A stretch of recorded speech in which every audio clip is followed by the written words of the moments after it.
The wind that swept across the Wyoming plains carried with it the grit of 1,000 lonely miles, and Eli Shepherd felt every grain of it. It settled in the lines around his eyes and in the weary set of his shoulders. His horse, a sturdy buckskin named Dust, plodded with the same resignation, its head low against the ceaseless push of the air. They were two solitary figures in a world painted in shades of brown and bleached gold, under a sky so vast and empty it could swallow a man's soul whole. The town, if one could call it that, appeared first as a smudge on the horizon, a collection of low, mean-looking buildings huddled together as if for warmth. Redemption Gap, the sign read. Though the letters were so faded and wind-scoured, it looked more like a warning than a promise. Eli had no interest in redemption. He sought supplies, flour, coffee, cartridges, and another long stretch of solitude. He planned to be in and out before the sun bled out behind the western peaks, back to the quiet of his cabin nestled deep in the foothills, where the only voices were the wind in the pines and the ghosts in his own memory. As he rode down the single rutted street, he felt the town's gaze upon him. It was the familiar look of bored, suspicious men who had nothing better to do than measure a stranger.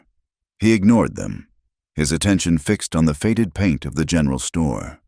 But then a sound cut through the drone of the wind, a wave of coarse laughter, sharp and ugly, followed by a smattering of applause. It came from the direction of the saloon, where a crowd had gathered, their bodies forming a crude semicircle around a makeshift wooden stage. Eli's first instinct was to keep riding. Other people's trouble was a fire he had learned long ago not to warm his hands at. It only ever burned you. He had a list in his pocket and a powerful need to be gone, but something in the tone of that laughter, a cruel edge that scraped at an old wound inside him, made him pull back on the reins. Dust stopped, grateful for the rest, and Eli sat in his saddle, a silent observer. A man with a slicked-down mustache and a garish waistcoat stood on the stage, his voice a booming carnival bark. "And now, gentlemen, for the jewel of our collection, plucked from the wilds, a blossom of untouched purity, I give you the Wyoming Virgin Bride." The crowd cheered, a raw and hungry sound. Another man, this one burly and slack-jawed, shoved a figure out from behind a stained canvas backdrop. It was a girl. She could not have been more than 18 or 19, swimming in a white dress that was meant to be the costume of a bride. But the illusion was a pathetic one. The lace was torn, the hem caked with mud, and a flimsy veil was askew over her hair, which hung in lank, spiritless strands. She was a mockery of innocence, a prop for the amusement of lonely, hardened men. She stood with her shoulders hunched, her hands clasped so tightly before her that her knuckles were white. Her face was a pale, emotionless mask, her chin tucked down as if she were trying to shrink into nothingness. The man on stage, the showman, circled her like a wolf, narrating a fantastical tale of her noble birth and tragic circumstances.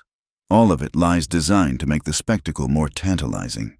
He was selling a story, and the girl was its silent, unwilling text.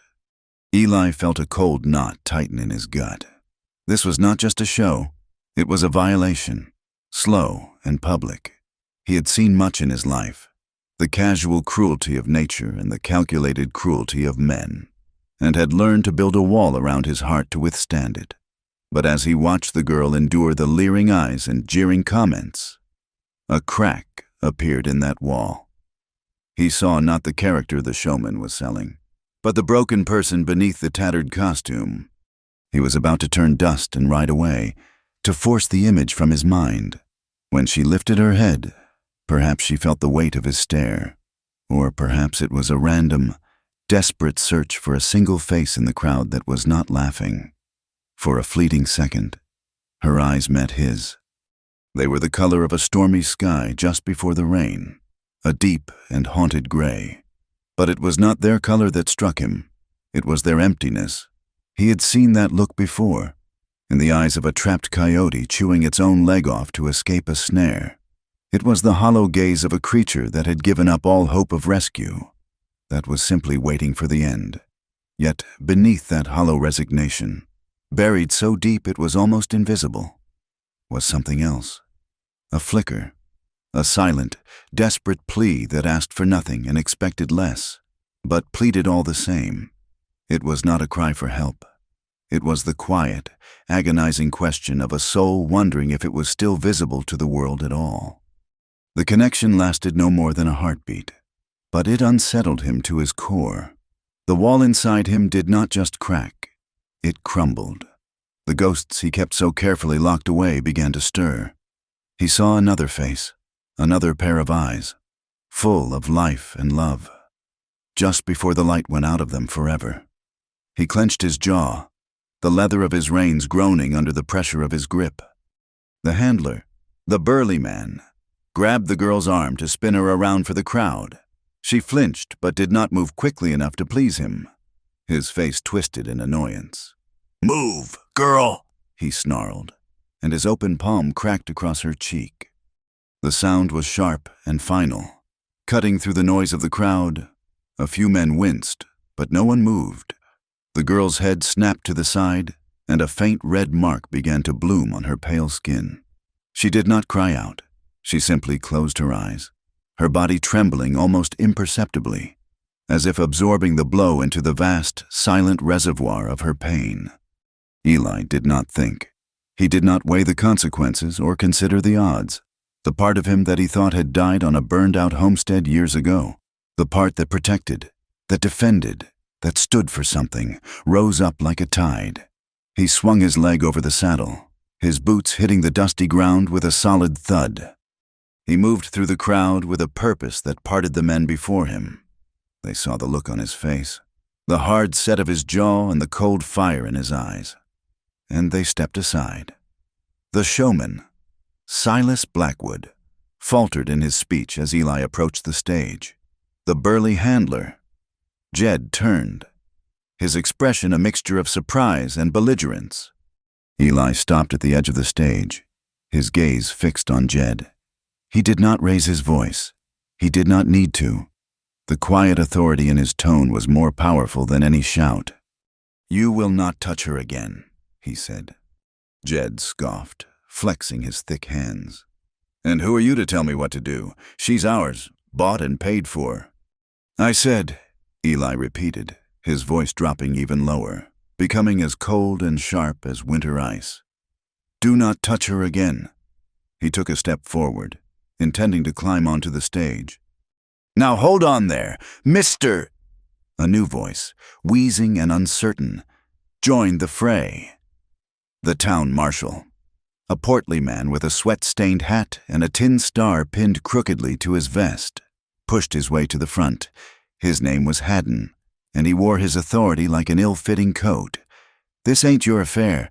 This is a licensed traveling show, providing a bit of entertainment." "That is not entertainment," Eli said, his eyes never leaving Jed, though his words were for the marshal. "That is abuse." Blackwood, the showman, stepped forward, his smile greasy and placating. "Sir, there has been a misunderstanding. The girl is an actress, a performer. It is all part of the act, a little melodrama to stir the blood." Eli's gaze shifted to the girl. She stood frozen, her eyes wide with a new kind of fear. She was watching him now, this stranger who had stepped out of the crowd, and she looked as if she expected him to strike her next. "She's coming with me," Eli stated, not as a request, but as a fact. Marshal Haddon blustered, his hand hovering near the pistol on his hip. "You can't just take their property. That's theft. I'll have to arrest you." Eli saw the flicker of coin that had likely passed from Blackwood's hand to the marshal's. He knew he would get no justice here, so he would have to make his own. With a movement that was fluid and economical, born of long and violent practice. Eli's hand went to his own hip. The Colt revolver seemed to leap into his grasp. He did not point it at anyone. He simply held it, the worn walnut grip familiar and solid against his palm. The click of the hammer being pulled back was unnervingly loud in the sudden, tense silence. "I am not asking," Eli said, his voice calm and even. The entire street had gone quiet. The leering smiles had vanished from the faces in the crowd. They were no longer watching a show. They were watching a reckoning. Marshall Haddon's face went pale. He was a man paid to keep the peace, not to die for it, especially not for a traveling showman's right to brutalize a slip of a girl. Eli reached into his coat pocket with his free hand and pulled out a small leather pouch. He tossed a few gold coins onto the stage. They landed with a soft clink near Blackwood's polished boots. "For your trouble," Eli said. It was not a payment, it was a dismissal. He then looked directly at the girl. "Come down." She stared at him, paralyzed by fear and confusion. She had been passed from one man to another for so long. She no longer knew the difference between a captor and a savior. To her, they were likely one and the same. Jed, seeing his authority and his meal ticket threatened, took a menacing step toward her. "She ain't going nowhere." Eli raised the Colt, the barrel now level with Jed's chest. "Take one more step, and we will see." The threat hung in the air, heavy and absolute. Jed froze, his bravado evaporating in the face of the cold certainty in Eli's eyes. Blackwood, ever the pragmatist, gave a slight nod. The girl was not worth a gunfight. Eli gestured with his head. "Come on." Slowly, hesitantly, the girl moved. She stumbled off the low edge of the stage, her worn boots making no sound in the thick dust. She stopped a few feet from Eli, her arms wrapped around herself, trembling. He holstered his revolver and turned without another word, walking back toward his horse. He did not look to see if she was following. He knew she would. She had no other choice. He could hear her soft, shuffling footsteps behind him. When he reached dust, he turned to her. He saw the terror in her eyes up close now. It was a deep, settled thing. "You do not have to be afraid," he said, his voice rougher than he intended. She shook her head, a small, frantic motion. She would not look at him, her gaze fixed on the ground between them. "You do not want me?" she whispered, her voice a raw, broken thing. "I am not worth saving. I am spoiled." The word hung in the air between them, full of a shame so profound it made Eli's chest ache. "That is not for you to decide," he said again, more gently this time. He put his hands on her waist to lift her into the saddle. She flinched violently at his touch, a tremor of pure fear running through her body. He paused, his hands hovering in the air for a moment, before he completed the motion, settling her sideways in front of him. She was as light as a bundle of dry sticks. He swung up behind her, taking the reins, and nudged Dust into a walk. He could feel her rigid tension, her entire body coiled like a spring, ready to bolt. As they rode out of Redemption Gap, he did not look back. The town and its ugly little secrets faded behind them, swallowed by the dust and the vast, indifferent landscape. The ride to his cabin was a long one, marked only by the rhythmic clopping of Dust's hooves and the sigh of the wind. The girl, Clara, as he had heard the showman call her, remained utterly silent, a small, frozen statue in his arms. The sun began to set, painting the sky in brutal streaks of orange and purple, and the air grew teeth. Winter was not coming. It was already here, lurking in the shadows and in the sharp bite of the wind. His cabin was small, built of sturdy logs he had cut and notched himself. It was a fortress against the world, a place of deliberate and profound solitude.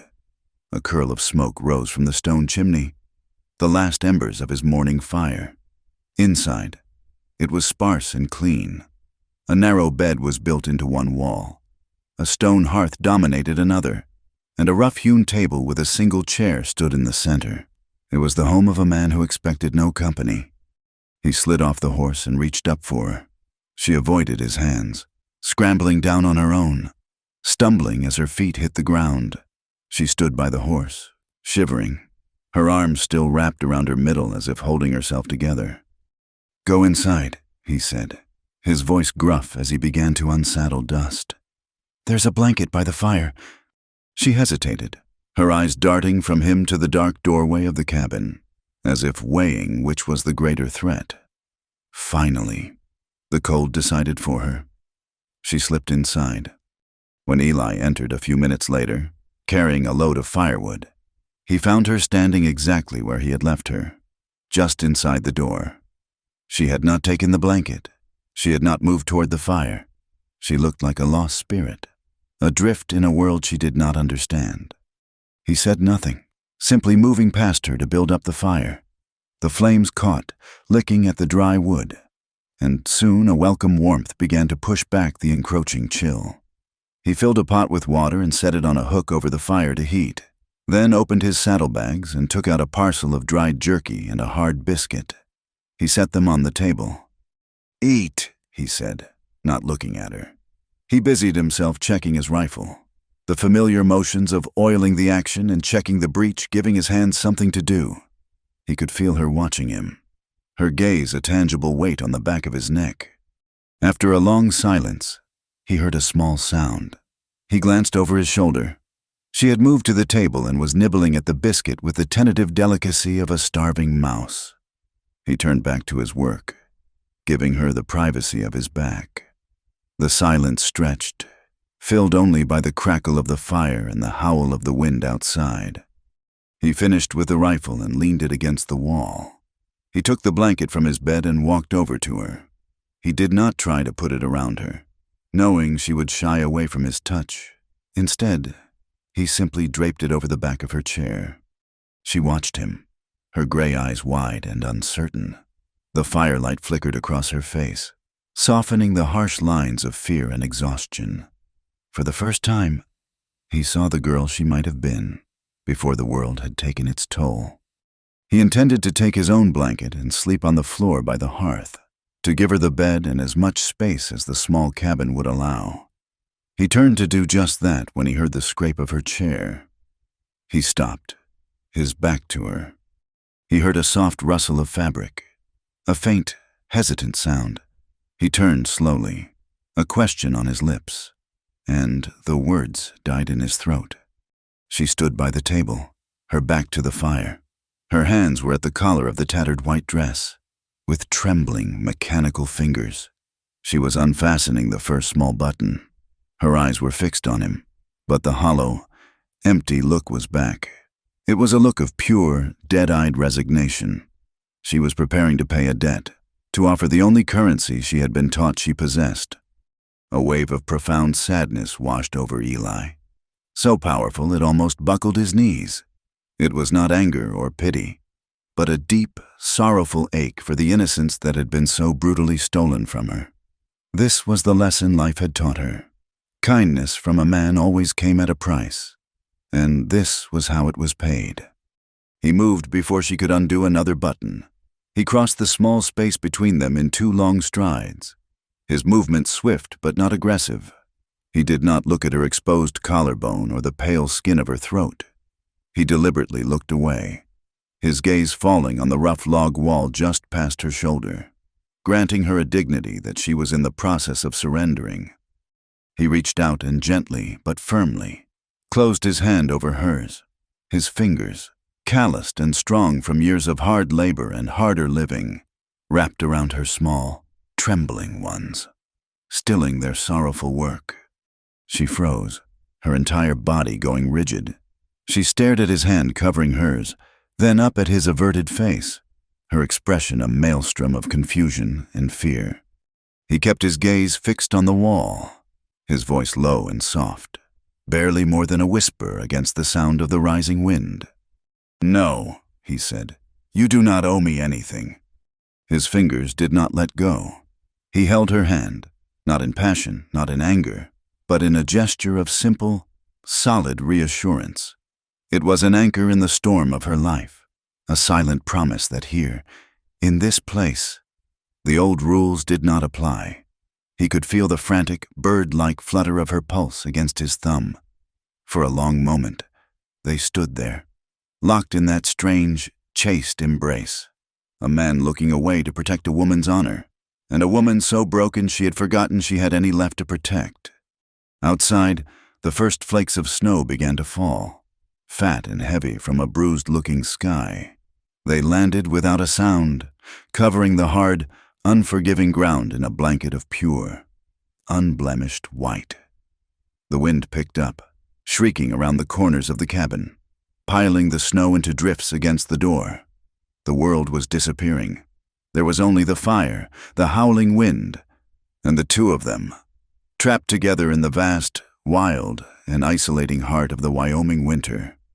The days that followed fell into a silent, brittle rhythm, governed by the rising and setting of a sun that offered little warmth. The snow had sealed them in, blanketing the world in a profound and intimidating quiet. For Clara, the cabin was a cage, albeit a larger one than she was used to. The absence of shouted commands and rough hands was so foreign it felt like a trick. She moved through the small space like a phantom, her feet making no sound on the wooden floorboards. She ate the food Eli left for her on the table, but only when his back was turned. At night, she slept in his bed, curled into a tight ball, the rough wool blanket pulled up to her chin, while he took his place on the hard floor by the hearth, a silent guardian in the flickering firelight. She watched him constantly, her gray eyes tracking his every move. His kindness was a language she could not comprehend, and so she did not trust it. Every gentle gesture, every time he left her a share of the food without a word, every time he averted his gaze to grant her a measure of privacy. She waited for the other shoe to fall. Men were not kind without reason. Kindness was a currency, a down payment for something she would be expected to provide later. She had learned this lesson in the cruelest ways imaginable, and it was etched into her very bones. His patience felt like the patience of a hunter, not a savior. Eli, for his part, asked for nothing. He did not ask her name, though he had heard it in the town. He did not ask where she was from or what had been done to her. The story was plain enough in the haunted landscape of her face and the way she flinched if he moved too quickly.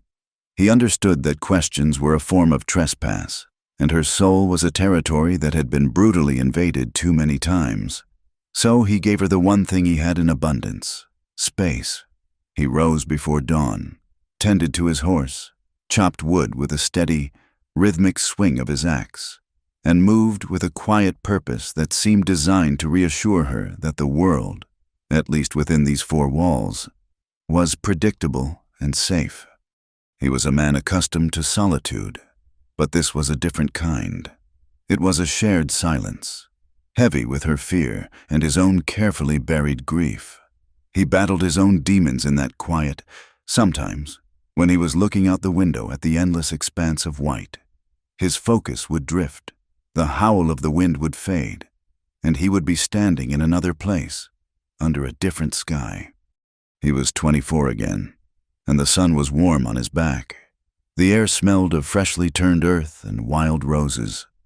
Annabelle was laughing, her head thrown back, her blonde hair the color of spun sunlight. She was standing on the porch of the home they had built with their own hands, a small, proud house on a patch of land that was supposed to be their future. He had just finished the fence around her garden. He could still feel the phantom warmth of her hand in his, the easy way she fit against his side. He remembered the exact shade of blue of her eyes, the same color as the cornflowers she loved. The memory was so vivid, so real. He could almost taste the wild strawberries she had picked for him that morning. Then the memory would curdle. The scent of roses would turn to the acrid smell of smoke. Her laughter would become a scream, cut short. The blue of her eyes would be replaced by the vacant stare of a life stolen too soon. He saw the fire, a ravenous beast consuming their home, their future, everything. He remembered the faces of the raiders, bearded and cruel, and the helpless, volcanic rage that had left him with nothing but the taste of ash in his mouth and a hole in his soul so vast it had swallowed the man he used to be. After that, he had withdrawn from the world, piece by piece, until all that was left was this shell of a man in a lonely cabin, a ghost haunting the ruins of his own life. He would blink, and the vision would vanish. He would be back in the Wyoming cabin, the fire crackling in the hearth, the snow falling outside, and he would look at Clara, this fragile, broken girl, and the fierce, protective instinct that had failed to save Annabelle would surge within him, a painful and powerful tide. He would not fail again. Clara's nights were filled with terrors that gave her no peace. She would cry out in her sleep, small, strangled sounds of fear. One night, a log in the fire shifted and fell with a loud crack. She bolted upright in the bed with a gasp, her body rigid, her eyes wide with a blind, animal panic. Eli, lying on the floor, saw the raw terror on her face in the moonlight filtering through the window. He did not move, did not speak, knowing that any sudden action would only frighten her more. He simply lay still until her frantic breathing slowed and she sank back into the bed, pulling the blanket over her head like a shield. The next morning, he went out to the small, sturdy barn that stood a few yards from the cabin. He spent the day there, the sound of his saw and hammer echoing faintly in the frozen air. Clara watched him from the window, a sliver of her face visible behind the curtain. She could not guess what he was doing. When he finally came back inside at dusk, covered in a fine layer of sawdust, he said nothing about his work. The day after, he moved with a new purpose. He took an old canvas tarp and several empty grain sacks. He spent hours cutting and stitching them together with a thick needle and waxed thread. Then he carried the finished product, a large, heavy sack, out to the barn. He returned much later, as the light was failing, and this time he went to the small loft where he stored hay for his horse. He began tossing down armfuls of the driest, softest hay, which he then stuffed methodically into the canvas sack he had made. That evening, he spoke to her for the first time in days, his voice startling in the deep silence. "I have made another bed," he said, his back to her as he stirred a pot of thin stew over the fire. "It is in the barn. It is warmer there, by the horse. You would have privacy." She stared at his broad back, her mind struggling to process his words. Privacy. It was a concept so foreign, a luxury so unimaginable. She did not know how to respond. He was not ordering her to the barn. He was offering her a choice, a sanctuary. He was giving her a door she could close between herself and him. She did not sleep in the barn that night, or the next. The fear of the known was less than the fear of the unknown. But the offer sat in the air between them, a testament to a kindness she still could not bring herself to trust. A week after her arrival, Eli woke to a change in the cabin's rhythm. The silence was still there, but it was different. He sat up from his bedroll and saw her not in the bed, but fully dressed, her back to him, stoking the embers of the fire back to life. A pot of coffee was already sitting near the flames, waiting for the heat.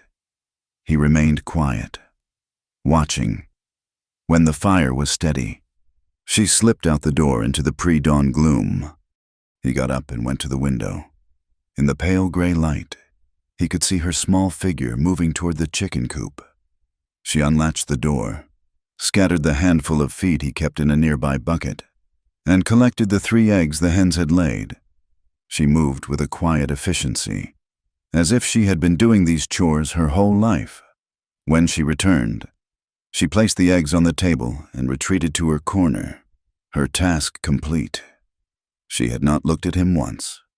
Later that day, he found her in the barn, sitting on a crate, a piece of broken leather tack in her hands, with a needle and thread from his repair kit. She was meticulously stitching the frayed leather back together. Her stitches were small and even. It was a simple, useful act. She was not just occupying space, she was contributing. She was trying to earn her keep in a currency other than her own shame. Eli said nothing. He simply took the piece of tack from her when she was finished, examined the neat handiwork, and gave her a single, brief nod of approval. He saw a flicker of something in her eyes. Not gratitude, not yet, but a faint easing of the tension in her shoulders. It was the beginning of an unspoken truce. The great snowstorm arrived without warning. The sky turned a bruised purple, and the wind began to howl like a wounded animal. The snow came down not in flakes, but in a thick, blinding sheet, erasing the world. For 3 days, they were prisoners in the cabin, the wind shrieking and rattling the door in its frame. The world shrank to the size of the small, fire-lit room. The forced proximity was an uncomfortable intimacy, stripping away the illusion of distance they had maintained. On the second night of the storm, the silence between them finally broke. Eli was cleaning his revolver, the familiar task a balm to his restless mind. Clara sat on the floor by the hearth, not in her usual corner, but closer to the warmth. She was staring into the dancing flames, her face a mask of sorrow. She seemed to have forgotten he was there. "I cannot remember what it feels like," she said, her voice so soft it was almost carried away by the wind. "Normal." Eli stopped his work, the oilcloth still in his hand. He looked at her, at the firelight catching the glint of moisture on her lashes. "I try," she continued, her voice a raw whisper. "I try to remember what it was like to walk down a street and not feel like every eye is on me. To talk to someone without wondering what they want. To wake up in the morning and not be afraid. But the memories are like old photographs left out in the rain. The edges are blurred. I cannot see the faces anymore. I think that girl is gone." He had no words of comfort to offer. Platitudes were cheap and useless in the face of such profound pain. So he simply sat in the silence with her, letting her confession hang in the warm air, a fragile and sacred thing, after a long while. He got up. He went to his small pantry and took out an onion, a few withered carrots, and a piece of salted pork. He began to prepare a meal, his movements awkward but deliberate. He was not a gifted cook. His own meals were simple matters of fuel and function. But tonight, he took his time. He chopped the vegetables with care, browned the meat, and combined it all in a pot with water and herbs. The cabin slowly filled with the rich, savory smell of a proper stew. It was a smell of warmth, of home, of a life he had long since left behind. When it was ready, he ladled a generous portion into a bowl and brought it to her. He held it out, an offering. She looked from the bowl up to his face. Her eyes, usually so guarded, were wide and searching. And then it happened. A small, hesitant light entered her eyes, the corners of her mouth, so long held in a tight line of grief, trembled and then lifted into a faint, fragile curve. It was not a laugh. It was not a grin. It was a smile, small and uncertain, but it was genuine. It was the first real expression he had ever seen on her face, a flicker of the girl who was not gone, but merely buried. The sight of it struck him with the force of a physical blow. It was like seeing the sun for the first time after a lifetime of darkness. It was beautiful and agonizing all at once. It reminded him so viscerally of Annabelle's easy, radiant smiles that it felt like a fresh wound. He had to steady his hand to keep from dropping the bowl. He quickly looked away, retreating to the other side of the room, his heart hammering against his ribs. That small, broken smile had shaken him more than any gunfight ever had. The storm raged on. The next afternoon, the wind finally began to die down, its howl softening to a mournful sigh. The cabin was unnaturally quiet. Eli realized he had not seen Clara for some time. He found her in the barn. She had finally taken him up on his offer. She was curled on the new bed he had made, a thick horse blanket pulled over her. She was not sleeping. She was crying. She made no sound, but her small shoulders shook with silent, racking sobs. He stood in the doorway for a long moment, his chest tight. He felt like an intruder. He was about to back away and leave her to her grief when she looked up and saw him. Her tears stopped instantly, replaced by the familiar mask of fear. She scrambled to sit up, wiping her wet cheeks with the back of her hand. He did not retreat. Instead, he took a step into the barn, the cold, clean smell of hay and leather filling his senses. He did not speak, simply stood there, letting her see that her tears did not scare him away. She watched him, her breathing ragged. The question she asked came out in a choked whisper, the words she had clearly been holding inside since that first night. "Why?" she asked, her voice trembling. "Why do you look away when I undress?" The question was a stone dropped into the deep well of their silence. He knew his answer mattered more than anything he had ever said. He chose his words with the care of a man disarming a bomb. He walked closer, stopping a few feet from her makeshift bed. He looked at her directly, his gaze steady and clear, holding nothing but a quiet, aching sincerity. "Because," he said, his voice soft, yet every word was as solid as the stones in the hearth. "Because you should not have to see someone want you just because you are hurting." Her breath caught in her throat. Her eyes searched his, looking for the trick, for the lie. She found none. She saw only the plain, unvarnished truth. For the second time. A flicker of light entered her eyes, but this one was not a smile. It was a dawning understanding, a fragile seed of hope. In his words, she had not been offered pity. She had been offered something far more valuable, something she thought she had lost forever, respect. And in the quiet cold of the Wyoming barn, that was enough to feel like the warmth of the sun. The quiet that followed his words in the barn was a different kind of silence. It was not empty, but filled with the weight of a new understanding. The fragile truce between them began to transform, slowly, into a delicate and unspoken trust. But their small, isolated world, built on a foundation of gentle space and averted gazes, was not as sealed off as they believed, like a poison carried on the wind. Word from Redemption Gap began to seep out across the territory. Silas Blackwood was not a man to suffer a public humiliation and the loss of a profitable attraction lying down. In every saloon and trading post within a 100-mile radius, he and his man Jed spun a tale of a thieving drifter, a man named Shepard, who had abducted their star performer. They did not speak of a girl, but of property. A poster, hastily printed and crude, began to appear, nailed to courthouse doors and the walls of general stores. It offered a bounty, $50 in gold coin, for the return of the girl. Clara, no questions asked. It was a sum large enough to make desperate men curious and cruel men ambitious. Eli's supplies, already meager, began to dwindle. The salt was nearly gone. The flour was a dusty remnant at the bottom of the sack, and the coffee was a memory. The lull in the winter storms provided a brief, treacherous window. He knew he had to go to town, but the thought of leaving Clara alone gnawed at him. He also knew that bringing her with him was an even greater risk. He decided on a small, remote trading post a day's ride east, a place called Miller's Crossing, where he was less known. He explained his plan to Clara in short, practical sentences. She listened, her hands clasped tightly in her lap, her face pale. The fear was back in her eyes, the familiar ghost he had tried so hard to banish. "I will be back by nightfall tomorrow," he said, his voice softer than he intended. He placed his spare revolver on the table. "You know how to use this. Do not open the door for anyone."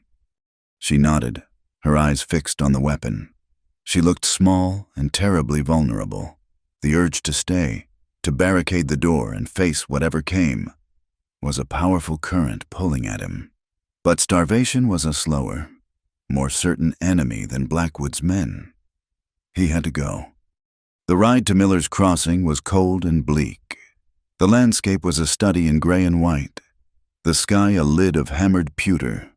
When he arrived, the trading post was more crowded than he expected, a collection of trappers and prospectors driven from the high country by the weather. He tied dust outside and pushed his way into the warmth of the single, crowded room. The air was thick with the smell of wet wool, tobacco smoke, and cheap whiskey.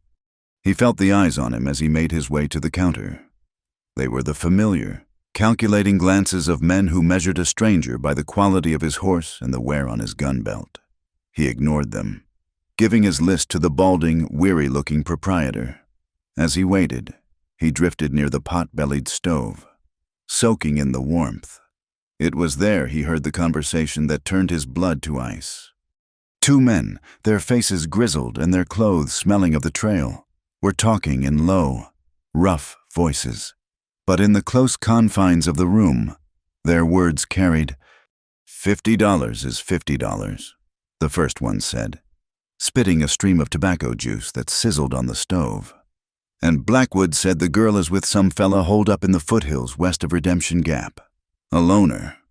I heard he's handy with that iron he carries, the second man countered, his voice laced with a drunkard's caution. The first man laughed, a short, ugly sound. He ain't faster than four of us. The plan is sound. We hit the cabin at dawn, day after tomorrow. He'll be sleeping. Snatch the girl, collect the coin. Easy work. Eli did not react.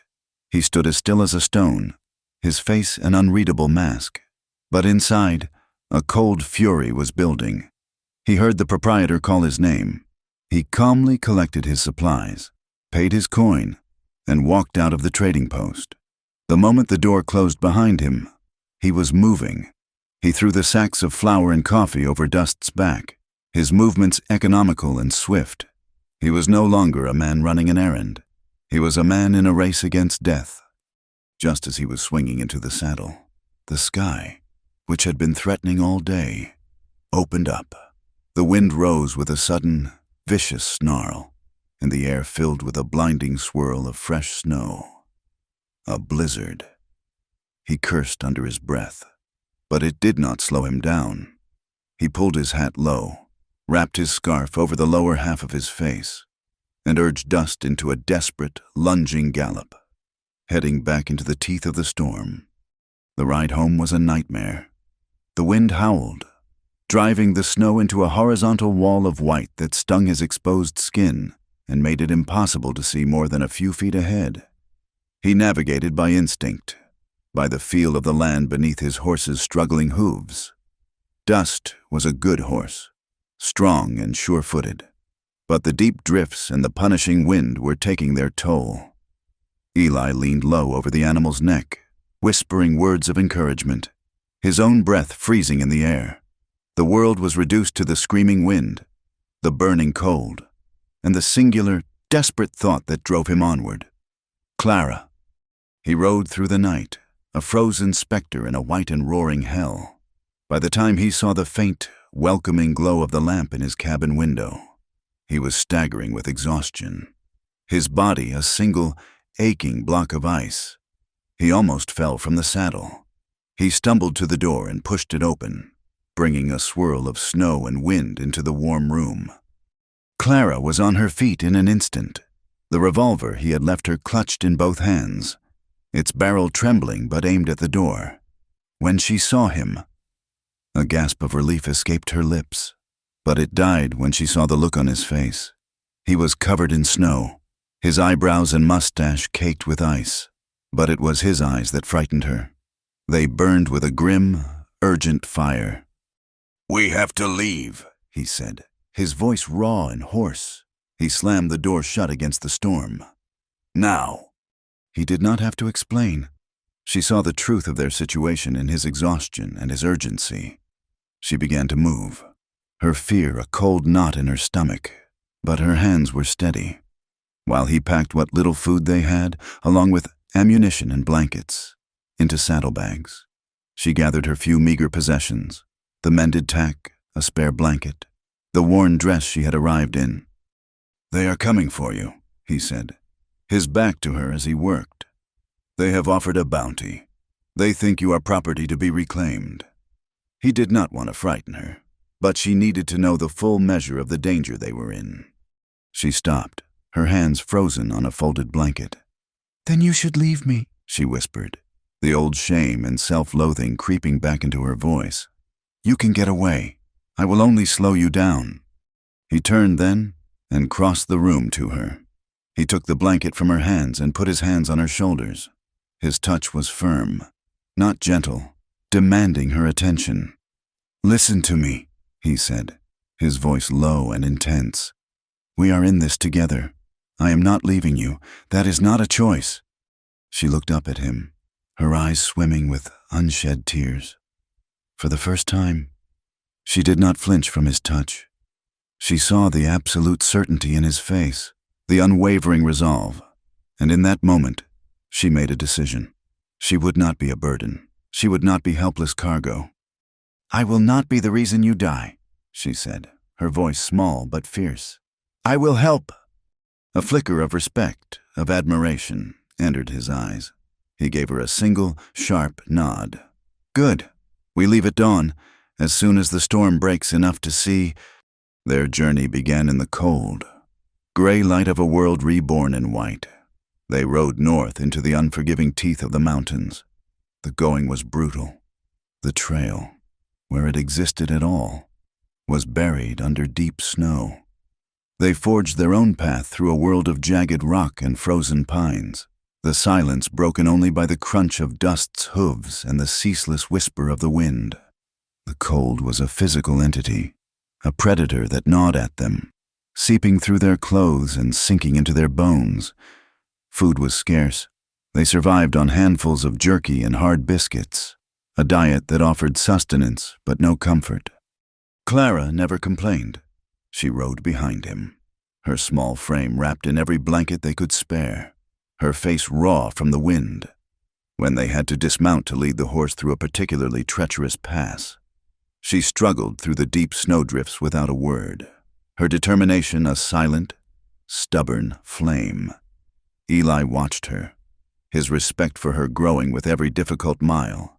She was not the fragile, broken thing he had rescued.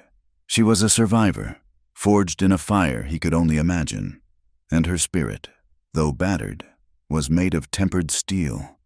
After 3 days of relentless travel, they stumbled upon it, an abandoned mining outpost tucked into a sheltered ravine. A collection of a dozen ramshackle cabins stood silent and half-buried in the snow, their windows like vacant eyes. It was a ghost town, a monument to forgotten dreams and failed ambitions. But to them, it was a sanctuary. They chose the sturdiest-looking cabin, one whose roof had not yet collapsed under the weight of the snow. Inside, it was frigid and filled with shadows, but it was shelter. While Eli got a fire going in the rusted iron stove, Clara used a crude broom she found to sweep the worst of the dirt and debris from the floor. They worked together in their now familiar silence, a team bound by shared hardship. That night, the cumulative effect of the cold, the exhaustion, and the lack of food caught up with Clara. She began to shiver, a deep, uncontrollable trembling that had nothing to do with the cold. By the time Eli had a thin soup heated, she was lying on her bedroll, her skin hot to the touch, her eyes glassy with fever.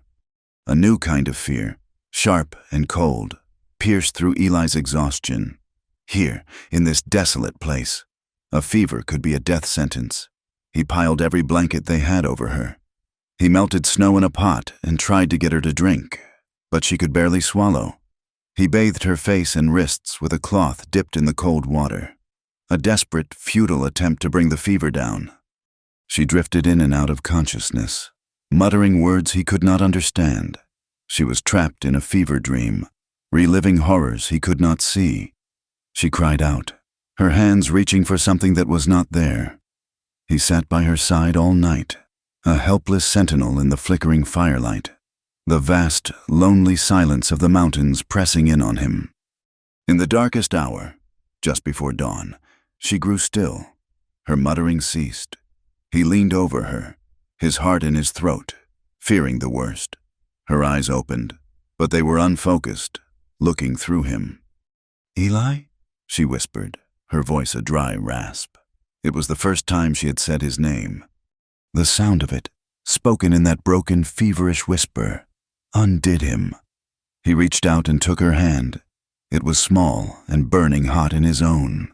He wrapped his calloused fingers around hers, holding on as if he could anchor her to the world of the living. "I am here, Clara," he said, his voice thick with an emotion he could not name. "You are not alone anymore." He held her hand all through the night and into the next day. He did not sleep. He simply sat there, a solid, unwavering presence, whispering to her whenever the nightmares seemed to claim her again. He talked about his horse, about the way the sun looked rising over the plains, about anything and everything, his low voice a steady murmur in the quiet cabin. Her fever broke on the second night. She woke to the gray light of dawn, her mind clear for the first time in 2 days. She was weak, her body feeling hollowed out, but the fire was gone. She felt the weight and warmth of his hand still holding hers. She looked at him. He had fallen asleep in his chair, his head slumped forward, his face etched with exhaustion, but his fingers were still wrapped firmly around hers. He had not let go. The tension between them in the days that followed was a living thing. The barriers had been shattered by her illness and his care. They moved around the small cabin with a new awareness of each other, their orbits constantly intersecting. A soft touch as he tucked a blanket around her shoulders, his fingers brushing hers as he handed her a cup of broth. Half-started sentences that died in the air, thick with things they did not know how to say. The space between them hummed with unspoken confessions and a yearning that was as profound as it was terrifying. One evening, they sat by the fire, the silence stretching between them. Eli was staring into the flames, his face grim, the ghosts of his past plain in his eyes. "I used to believe in God," he said suddenly, his voice rough. "I believed in a just and righteous world. I believed that if you worked hard and were good to people, you would be rewarded. I believed in love, and I thought it was the strongest thing in the world." He paused, the crackle of the fire filling the silence. "Then I watched the woman I loved die for no reason at all. I saw our home burn, saw everything we had built turn to ash by men who were evil for the simple sake of being evil. And I learned that love does not stop a bullet. It does not stop a fire. And the God I believed in was either not there, or he did not care." He looked at her, his eyes full of a pain so deep it seemed bottomless. "I stopped believing that day. Love was taken from me, and my faith went with it." Clara listened, her heart aching for him, for the man he had been. She looked at his hand, lying on his knee, the same hand that had held hers through the fever, that had stopped her from paying a debt she did not owe. She thought of her own life, of the shame that had been her constant companion, a heavy shroud she thought she would wear forever. She thought of his averted gaze in the cabin, a gesture that had not shamed her, but honored her. "I used to believe in shame," she replied, her voice soft but clear, as steady as his had ever been for her. "It was the only thing I had left that felt real. It was my home. It was my God. It was all I thought I was worth." She looked up from the fire and met his gaze, her own eyes clear and direct. "I used to believe in shame," she repeated, "until you looked away." Their sanctuary in the ghost town was a temporary reprieve, a borrowed moment of peace in a world that was actively hunting them. They had regained some strength, but their food was almost gone, and the mountains, while offering shelter, were also a prison of snow and rock. They had to move on, to try and find a place where they could disappear. But the only way out was back through the treacherous passes where their tracks would be as clear as a confession. The morning they left, the air was sharp and still, the sky a high, unforgiving blue. They traveled with a renewed sense of urgency, the specter of the bounty hunters looming behind them. Eli pushed them hard, his eyes constantly scanning the ridge lines, his hand never far from the butt of his revolver. Clara, no longer a passenger but a partner, matched his pace, her senses as alert as his. The shared vulnerability of her fever and his tender care had forged a new bond between them, a quiet strength that moved with them through the silent, snow-choked landscape. They found the ravine late on the second day. It was a deep, jagged scar in the earth, a natural passage that would save them a day's climb over a high ridge, but it was also a trap. The high, rocky walls offered perfect cover for an ambush, and the narrow floor would channel them directly into the killing ground. Eli reined in dust at the mouth of the passage, his body tense. "I do not like this," he said, his voice a low rumble. Clara looked at the dark maw of the ravine, then at the formidable, snow-covered ridge that was their only alternative. "We have no choice," she said, her voice steady. "The horse cannot make that climb, and we will be exposed on that ridge for hours." She was right. He knew it. He dismounted. "Stay here with the horse. Keep to the rocks. I will go ahead on foot. See what is waiting for us." He handed her the reins and drew his revolver, its dark metal absorbing the pale afternoon light. He moved into the ravine with the silent, fluid grace of a predator, his body low, using the scattered boulders for cover. Clara watched him go, her heart a cold, heavy stone in her chest. She led Dust behind a tall outcropping of rock, her hand resting on the horse's warm, trembling flank, her eyes fixed on the spot where Eli had disappeared. The silence that followed was absolute. It was the silence of a held breath, of a world waiting for violence. Then, a voice, sharp and ugly, shattered the stillness. "Well, look what we have here, boys. The wolf coming out of his den." Clara's blood ran cold. She heard the scuffle of boots on gravel, then another voice, this one familiar. It was Jed, the burly handler from the traveling show. "Drop the gun, Shepherd. We just want the girl. The boss wants his property back." There was a long, tense pause. Clara could picture the scene as clearly as if she were standing there. Eli, outnumbered, his back to a rock wall. Then, Eli's voice, as cold and hard as the stone around him. "She is not property, and you are not taking her." The explosion of gunfire that followed was deafening in the enclosed space. 2 shots, then a third, echoing off the canyon walls like a string of firecrackers. A man screamed, a high, ragged sound of pain that was cut short. Clara's hands flew to her mouth, stifling her own cry. She peered around the edge of the rock just in time to see a man in a filthy sheepskin coat stagger backward, a dark stain spreading across his chest, before collapsing in a heap. Eli was crouched behind a boulder, smoke curling from the barrel of his revolver. Another man, the one who had spoken first, was firing wildly in his direction, the bullets ricocheting off the rocks with angry whines. Jed was nowhere to be seen. Eli fired again, and the second man yelped, grabbing his arm as his rifle clattered to the ground. He turned and fled, scrambling back up the ravine the way he had come. For a moment, there was silence again. Clara thought it was over, but then Jed appeared, not from in front of Eli, but from above. He had scaled the side of the ravine and now stood on a ledge directly over Eli's position. He held a pistol in both hands, his face a mask of brutal triumph. "Eli!" Clara screamed, her voice tearing from her throat. Her warning was a fraction of a second too late. Eli looked up, his eyes widening as he saw the new threat. He tried to roll away, to bring his own gun to bear, but Jed fired. The shot was a flat, ugly crack. Eli cried out, a sharp, guttural sound of pain, and his body convulsed. He clutched at his side, his face suddenly pale, a dark, wet patch blooming on his worn coat. Rage, pure and primal, surged through Clara. She was not a victim anymore. She would not stand by and watch another person be taken from her. Without thinking, she grabbed the rifle that was holstered on Dust's saddle. It was heavy and awkward in her hands, but she remembered what Eli had shown her.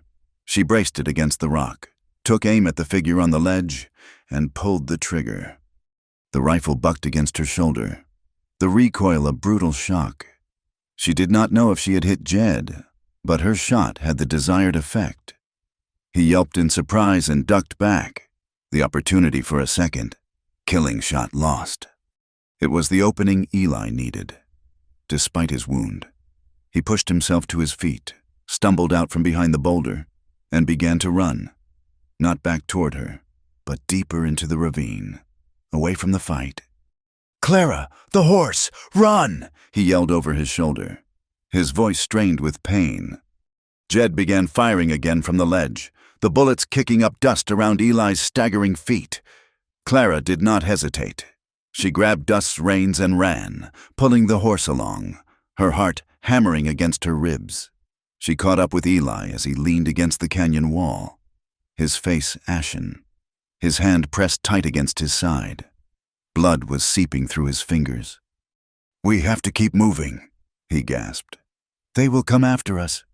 She helped him into the saddle, his weight a dead thing against her. He slumped forward, his body held in place only by the high pommel. She took the reins and urged the horse onward, deeper into the winding passage, praying it would lead them to safety and not a dead end. They found the cave as dusk was turning the snow from white to a deep, bruised purple. It was a shallow opening in the rock face, barely more than a hollow, but it offered cover. Clara helped Eli from the horse. He was barely conscious, his body shivering violently, a sheen of cold sweat on his forehead.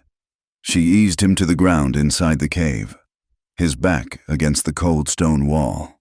The air was frigid, and she knew with a terrifying certainty that if she could not get him warm, the wound and the cold together would kill him. She built a small, smokeless fire at the mouth of the cave, using the last of their dry tinder. It was a pitifully small flame, offering little warmth against the vast, encroaching cold of the mountain night.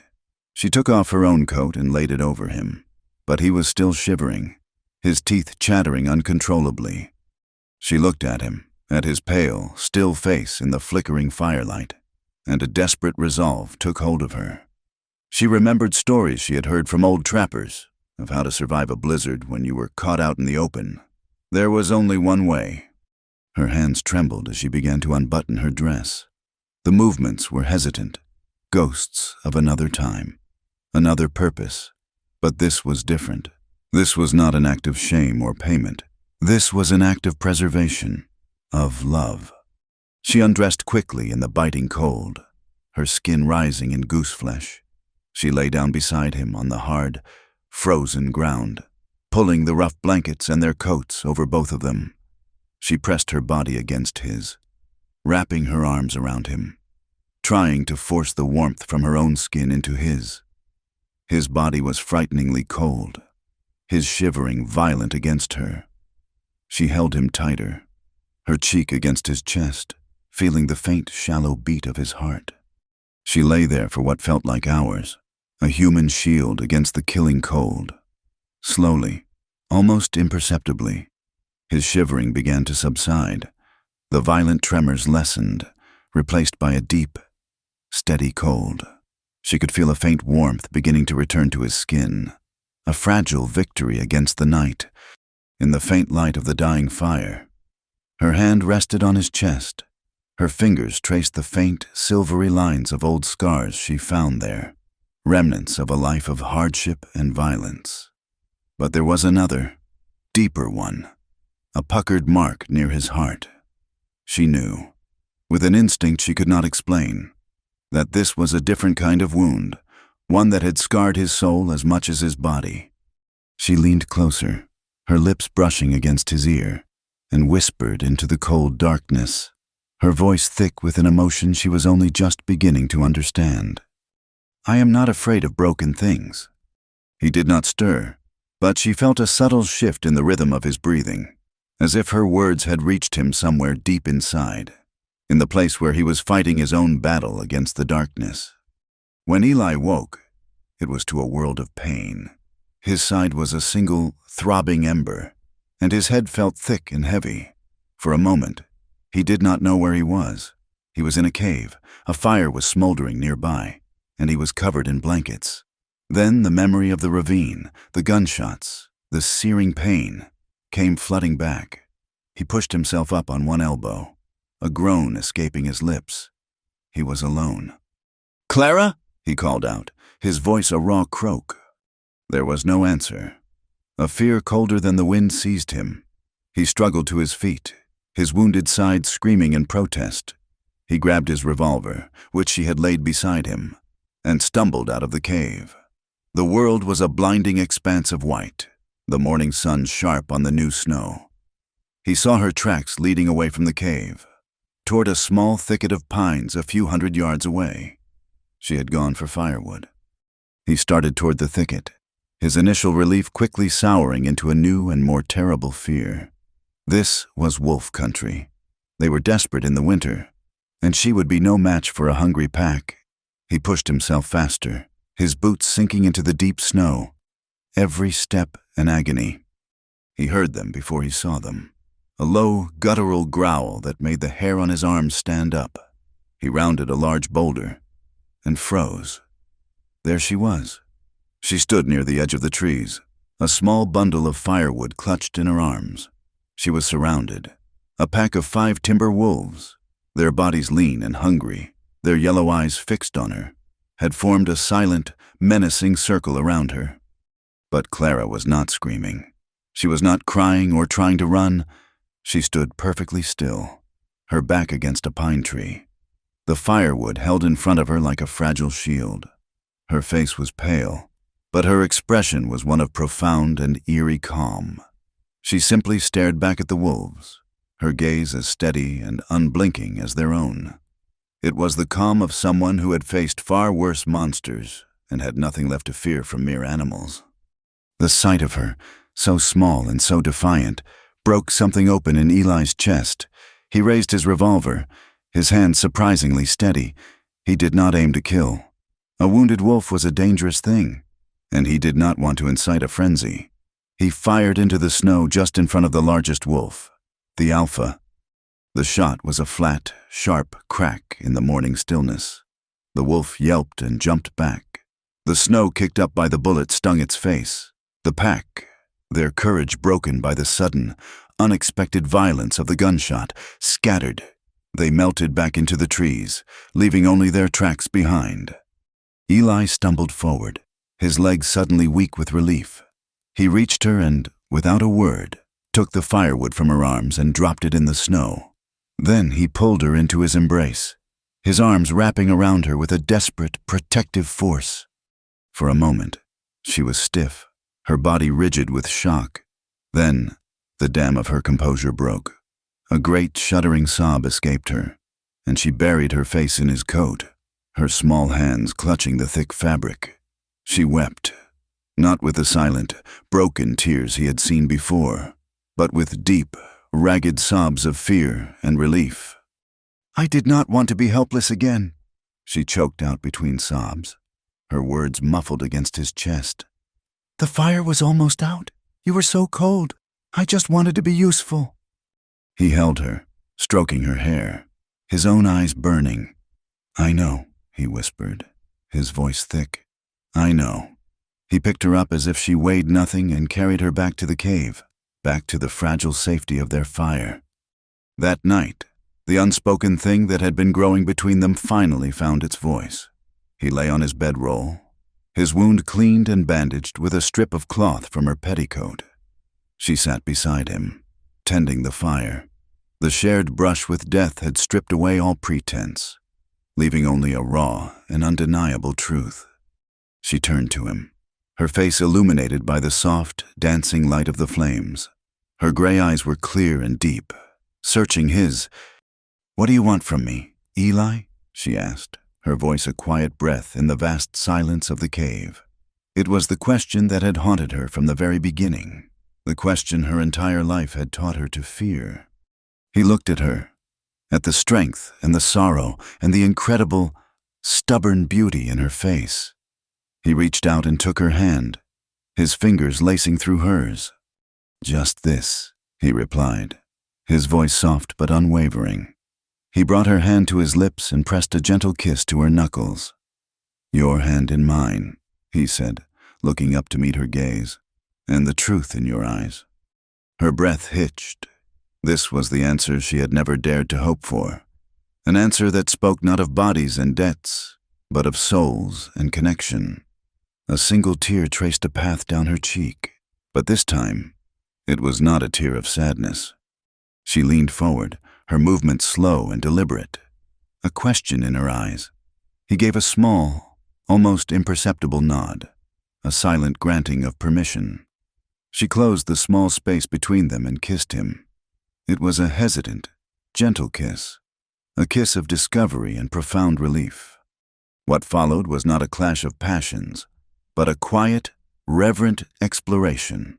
It was slow and healing, full of trembling silences and a mutual need that was as deep as it was unspoken. For him, it was an awakening, a slow, painful thawing of a heart he thought had been frozen forever. For her, it was a revelation. It was the discovery that an act she had only ever known as a source of shame and violation could be a thing of tenderness, of grace, of being truly, completely seen. It was a reclaiming of her own body, her own soul. Afterward, as they lay tangled together under the blankets, the firelight casting flickering shadows on the cave walls, she began to weep again. She wept with a quiet, overwhelming intensity, her tears soaking the rough wool of the blanket. He held her, a question in his eyes, but he did not speak. She looked up at him, her face wet with tears, but her expression was one of luminous, heartbreaking wonder. "I am not crying because I am ashamed," she whispered, her voice thick with an emotion so new and powerful it almost choked her. "I am crying because this is the first time in my life I have ever felt seen." The journey back to the cabin was a slow, arduous procession. The roles were now reversed. It was Clara who led the horse, her small frame braced against the wind, while Eli sat slumped in the saddle, his body a dead weight, his face pale with pain and blood loss. She was his protector now, her focus absolute, her senses sharp. The wilderness, which had once seemed so terrifying, was now just an obstacle to be overcome. Her fear for him had burned away all fear for herself. When they finally reached the familiar silhouette of the cabin, a wave of relief so profound it was almost painful washed over her. She helped him down from the horse, his arm heavy around her shoulders, and guided him inside to the bed. For the first time, she was the one building the fire, tending the animals, and taking command of their small, isolated world. The days that followed settled into a new rhythm, one of shared purpose and quiet healing. As Eli's strength slowly returned, a different kind of life began to take root in the small cabin. The space was no longer defined by his solitude and her fear, but by a burgeoning partnership. One morning, after he was able to walk without stumbling, he took her outside. He held out his revolver to her, the same one she had held with trembling hands when he had left for supplies. "You need to know how to use this properly," he said, his voice still weak but firm. "Not just to hold it, but to mean it." She looked at the weapon, at the cold, dark metal that represented so much violence and fear. A part of her wanted to shrink away from it, but she thought of Jed on the ledge, of the wolves in the snow, and she knew he was right. Helplessness was a cage she would never willingly enter again. She took the gun. It was heavy, a solid and serious weight in her palm. He stood behind her, his body close but not touching, his voice a low murmur in her ear as he showed her how to stand, how to aim, how to control her breathing. "Do not think about the noise," he told her. "Just see the target. See nothing else." When she fired the first time, the explosion was a brutal shock, the recoil jarring her arm. The shot went wide, kicking up a puff of snow a yard to the left of the tin can he had set on a fence post. She flinched, her heart hammering. "Again," he said calmly. She fired again, and again. With each shot, the flinch lessened. Her focus narrowed. The world shrank, until it was just her, the gun, and the small, distant target. On the 7th shot, the can jumped into the air with a satisfying ping. A slow smile, one of genuine pride, touched her lips.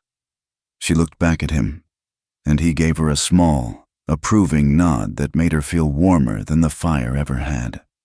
They worked together to repair the damage the winter had done to his small homestead. They mended fences, their hands often brushing as they passed tools back and forth, a simple, unthinking touch that spoke volumes. They cleared a path to the stream, the rhythmic work of their shovels a steady beat against the silence of the snow. She learned the satisfaction of a hard day's work, of seeing a tangible result of her labor. She was not just a survivor anymore. She was a builder, carving out a new life for herself, piece by piece beside him. But the mountains were not done with them. The wound in Eli's side, which had seemed to be healing, began to turn angry. A dark red ring spread across his skin, and the area around the stitches grew swollen and hot to the touch. The fever returned, not with the gentle delirium of before, but with a vengeance. He began to shiver violently, his mind lost in a fog of pain, his words a jumbled, incoherent stream. Clara did everything she could.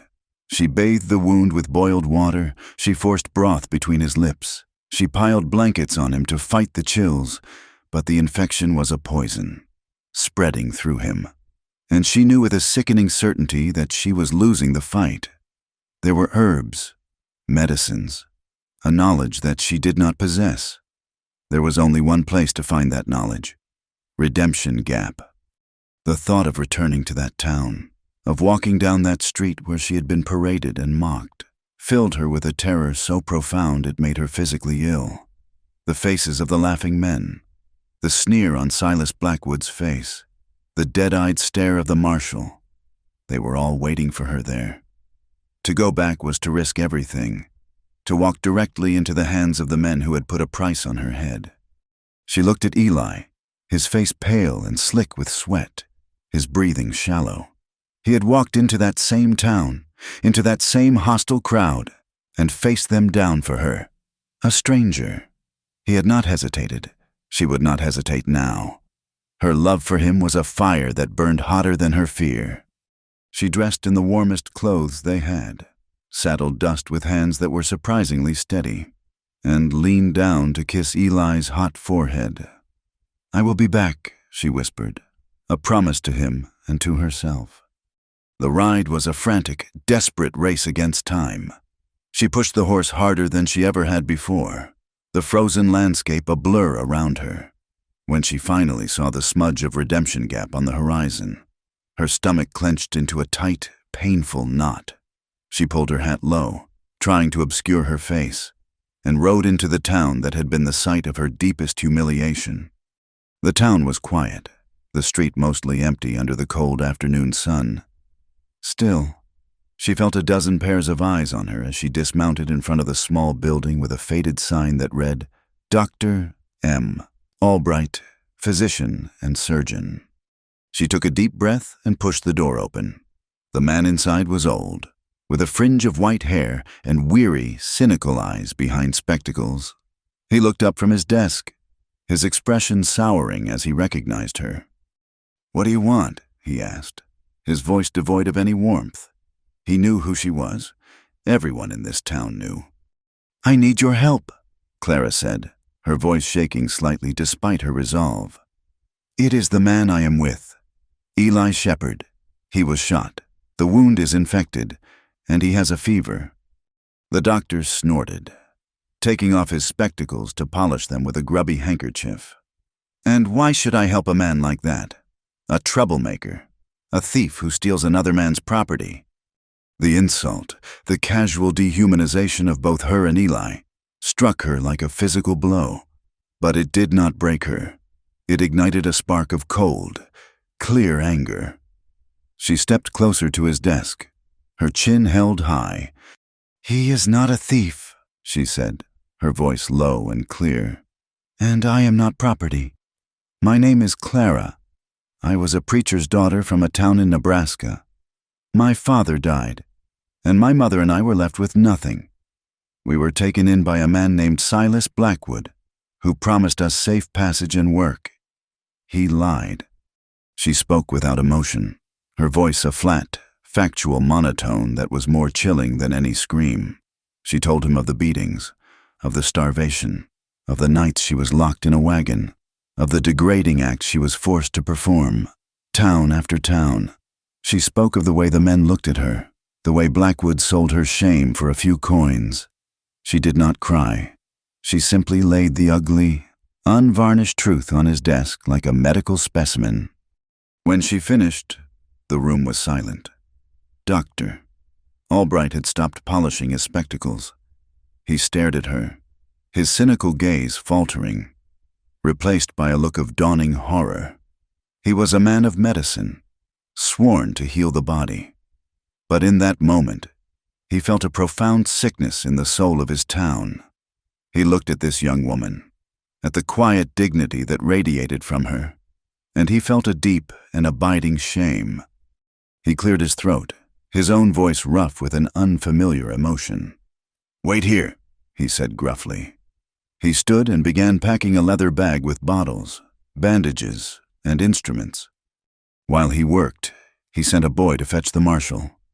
Marshal Haddon arrived a few minutes later, his face a mixture of annoyance and suspicion. He saw Clara and his expression hardened. "What is the meaning of this, Albright?" he demanded.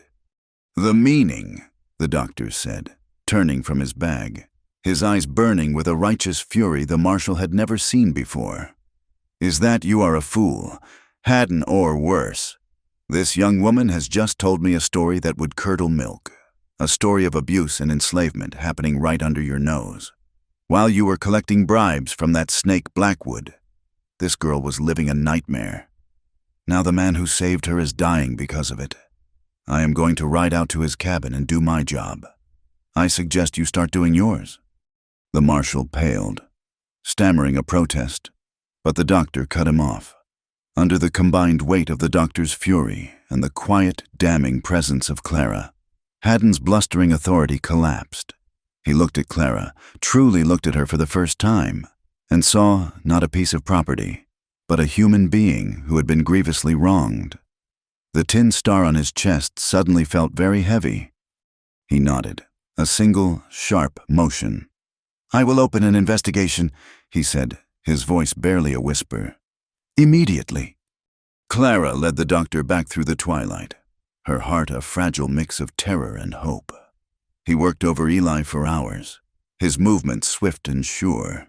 He lanced the wound to drain the infection, a gruesome but necessary act that made Clara's stomach turn. He forced a bitter-smelling medicine down Eli's throat and covered him with cool, damp cloths. "He is strong," the doctor said as he finally packed his bag, his face grim in the lamplight. "But it will be the grace of God that sees him through this. Keep the fever down. Get as much water and broth in him as you can. I will be back in 2 days." Those 2 days were the longest of Clara's life. She sat by Eli's bedside, a constant, tireless vigil. She spooned water between his cracked lips. She changed his bandages, and she talked to him, her voice a low, soothing murmur. On the second night, she found the old, worn Bible that Eli kept on a small shelf. It had belonged to his mother. She opened it, the pages falling open to the Psalms. Her own father had read these to her as a child. The words were a distant echo from another lifetime. Softly, her voice shaky at first, she began to read. Eli drifted in and out of a feverish haze. He was lost in a desert of pain. But then he heard a voice, a cool stream in the burning heat. He thought at first it was his mother, or an angel. He forced his heavy eyelids open. In the flickering lamplight, he saw Clara. She was sitting by his bed, the Bible open in her lap, her face a portrait of fierce, tender concentration. The soft, melodic cadence of her voice washed over him, a balm to his tormented body and soul. He watched her, this girl who had been so silent, now filling the darkness with words of hope and comfort. He saw not the broken creature from the traveling show, but a miracle of strength and grace. He closed his eyes and let the sound of her voice pull him back from the edge. Eli's fever broke the next morning. His recovery was slow, but steady. While he healed, the world outside their cabin began to change. Marshal Haddon, true to his word and spurred on by a newfound conscience, arrested Blackwood and Jed. The investigation uncovered a history of abuse and exploitation that shocked even the hardened citizens of Redemption Gap. A trial was arranged. The news came in the form of a deputy who rode out to the cabin, He informed them that the circuit judge was due in 2 weeks, and that the prosecution's case depended on one thing: Clara's public testimony. The color drained from her face. All the old fears, the shame, the feeling of being a spectacle for others to judge, came rushing back, to stand up in front of a room full of strangers, in front of the whole town, and speak of the things that had been done to her. It felt like an impossible task. It felt like being put back on that stage all over again. "You do not have to do this," Eli said, his voice quiet but firm. He was sitting up now, still weak, but his eyes were clear. She looked at him, then looked down at her hands. She thought of all the other girls that Blackwood might have hurt, that he might hurt in the future if he were allowed to go free. She thought of the quiet dignity Eli had shown her, a dignity she was only now beginning to claim for herself. "Yes," she said, her voice a whisper. "I do." The day of the trial, the courtroom was packed. It was a stuffy, oppressive room, filled with the curious, the judgmental, and the few who had come to offer silent support. Clara sat beside Eli on a hard wooden bench, her hands cold and clammy. She could feel the weight of 100 gazes upon her. Across the room, Blackwood and Jed sat with their lawyer, their expressions a mixture of arrogance and contempt. When her name was called, she felt a wave of nausea. Her legs felt weak, as if they would not support her. Eli stood up with her. He took her cold hand in his grip solid and real, a lifeline in the suffocating sea of staring faces. "I am right here," he whispered. "Look at me, not at them, just at me." He walked with her to the witness stand, and only let go of her hand when she was seated. He stood against the back wall of the courtroom, his arms crossed, his eyes never leaving her face. The prosecutor, a kind-faced man, began his questions gently. Clara's voice, when it came, was a trembling, barely audible whisper. She could not look up. She stared at her hands, twisted in her lap. "Miss Clara," the prosecutor said softly, "could you please tell the court, in your own words, what happened?" She took a shaky breath. She wanted to run. She wanted to disappear. She looked up and her eyes found Eli's. He gave her a small, almost imperceptible nod. He was her anchor. He was her strength. She took another breath. She looked away from Eli, and for the first time, she looked directly at Silas Blackwood. She saw the sneer on his face. And then she looked at the 12 men in the jury box, at their curious, waiting faces. She began to speak. Her voice trembled, but she did not look away. She told them her name. She told them about her father. She told them of Blackwood's promises and his lies. A simple, unadorned narrative of cruelty and exploitation began to fill the room. The whispers and coughs of the spectators died away. The courtroom grew unnaturally silent. The only sound, the soft, steady cadence of her voice. She spoke the truth, a truth that had been silenced for too long. And as she spoke, her voice gained a quiet strength, a power that filled the room and pushed back the shadows of her past, once and for all. When Clara's voice finally fell silent, the stillness in the courtroom was a physical thing, as heavy and profound as a winter snowdrift. No one moved. No one coughed. The 12 men in the jury box, who had first looked upon her with a mixture of pity and morbid curiosity, now stared at her with a raw, unguarded respect. She had not been a victim on the stand. She had been a witness. Her testimony a quiet, unassailable monument to the truth. She had taken her shame and her pain and forged them into a weapon, not of vengeance, but of justice. The prosecutor sat down without another word. The defense lawyer, a slick man from Cheyenne, seemed to shrink in his chair. He asked a few perfunctory questions, his voice lacking conviction, but his words were like pebbles thrown against a cliff face. They made no impact. When he was done, Clara rose from the witness stand, her legs steady now, and walked back to her seat.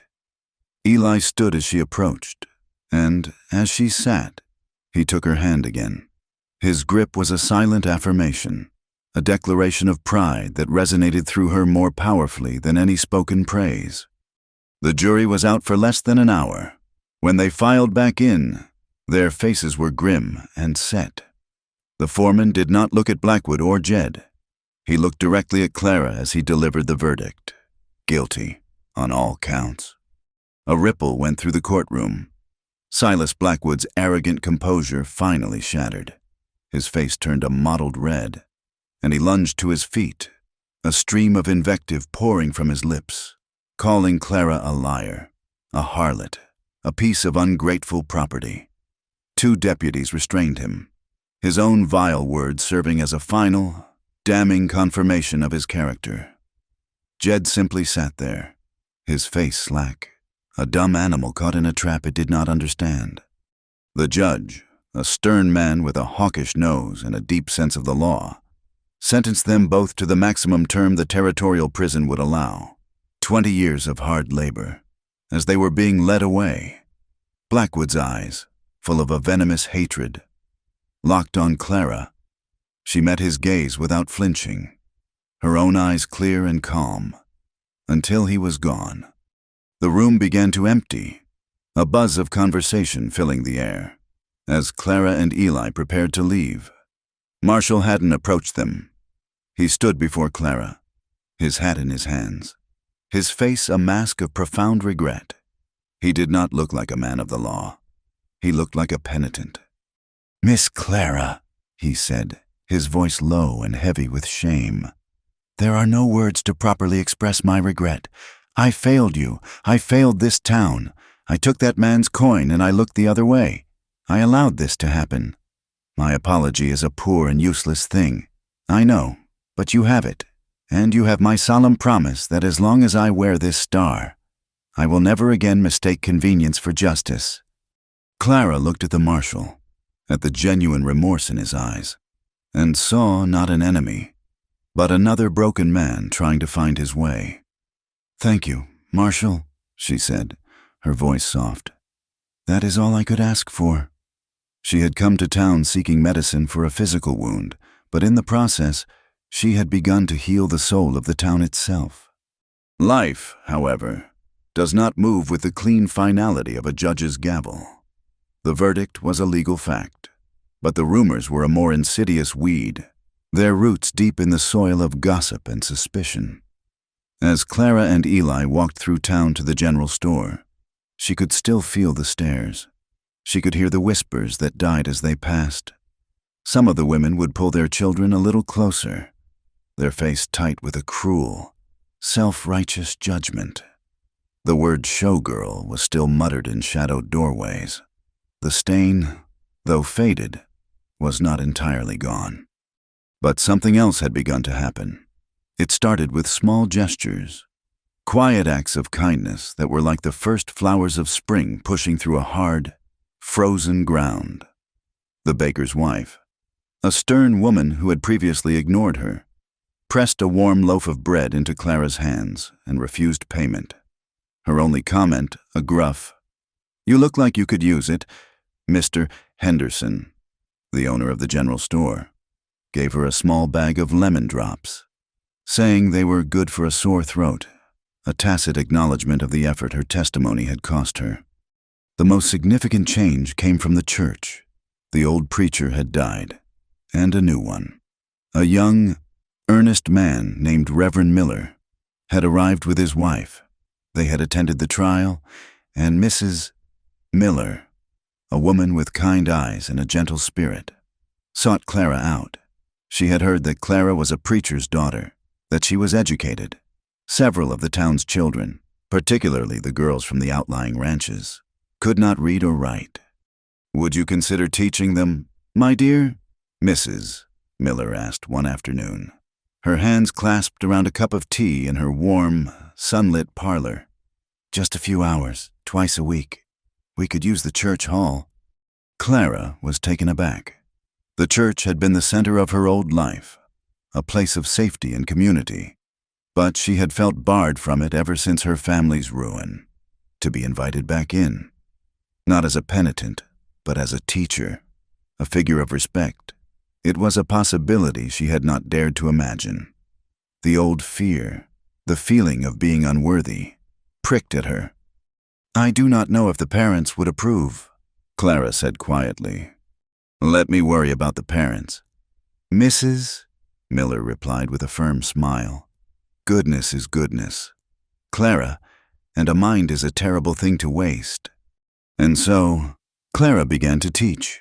Her first class consisted of only 4 students, 4 shy, freckle-faced girls who stared at her with wide, curious eyes. She was nervous, her hands trembling as she opened the first primer. But as she began to sound out the letters, to draw their shapes on the small slate blackboard, something inside her settled. She saw the spark of understanding in a young girl's eyes as the abstract symbols on the page finally coalesced into a word she recognized.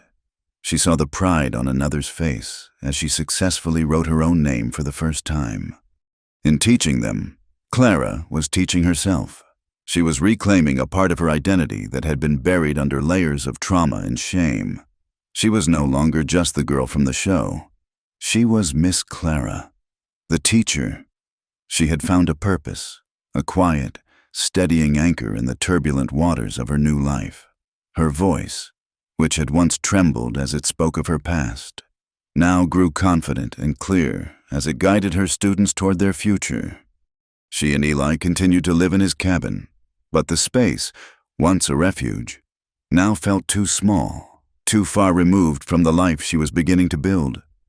Their love had deepened in the quiet solitude, a fierce and tender thing that had healed them both, but they were no longer just 2 wounded souls hiding from the world.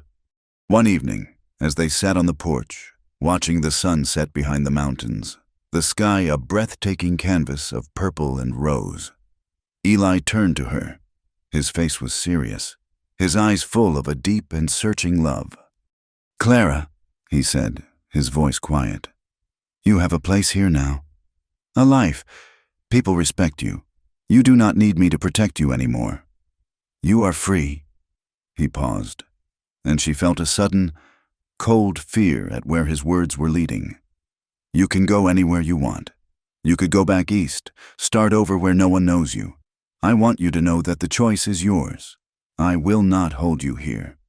She looked at him, at this good, solitary man who had saved her in more ways than he would ever know. He was offering her the greatest gift he could, her freedom.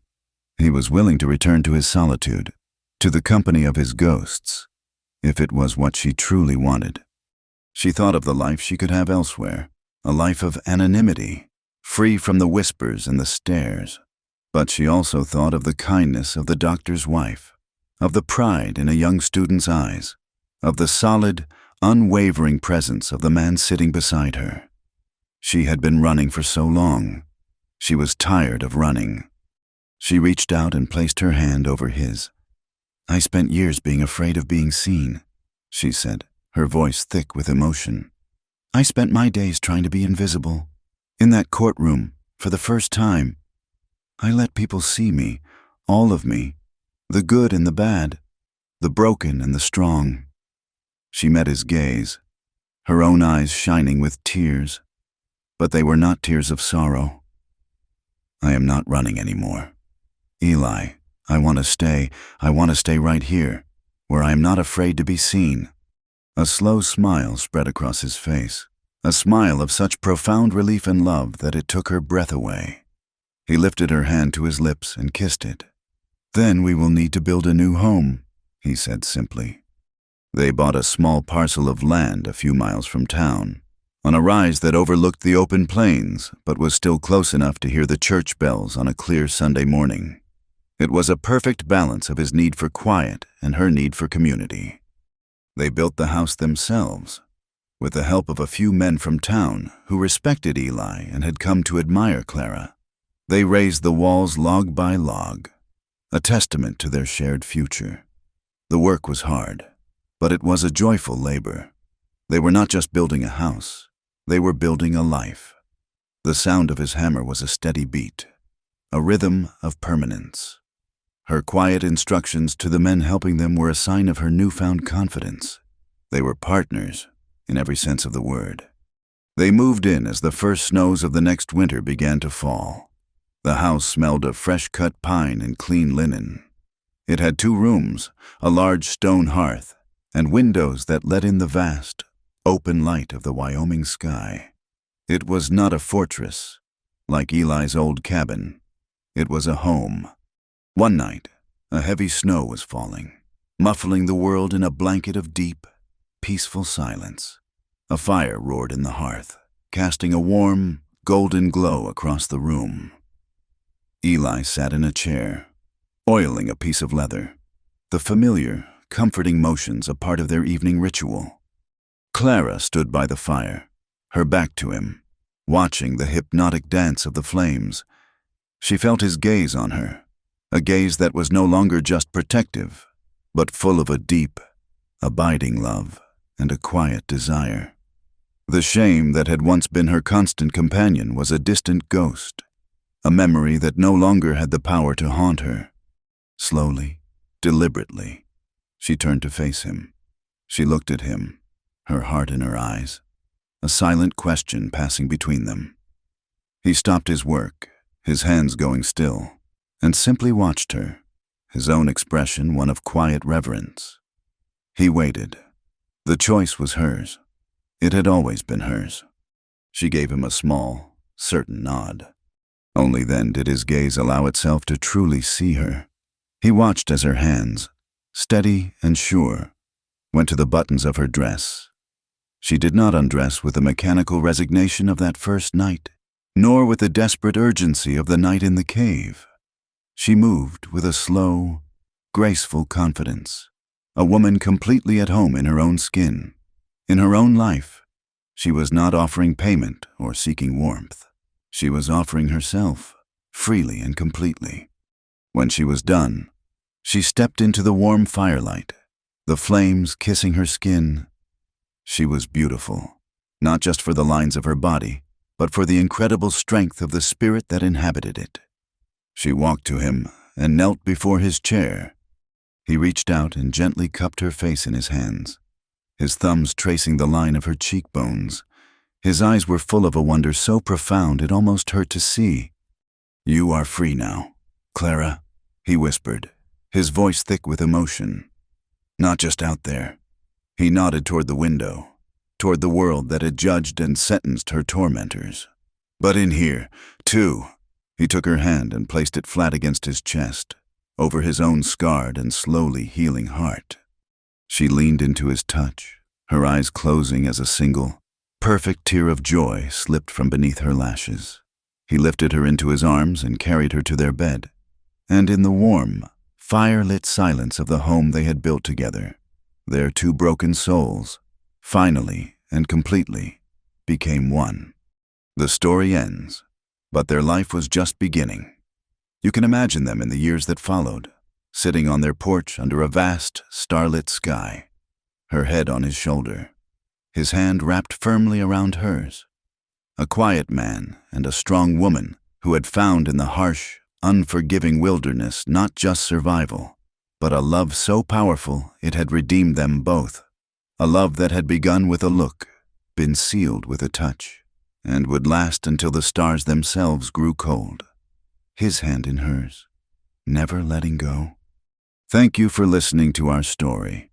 We would love for you to comment with where you are listening from, so you can connect with others.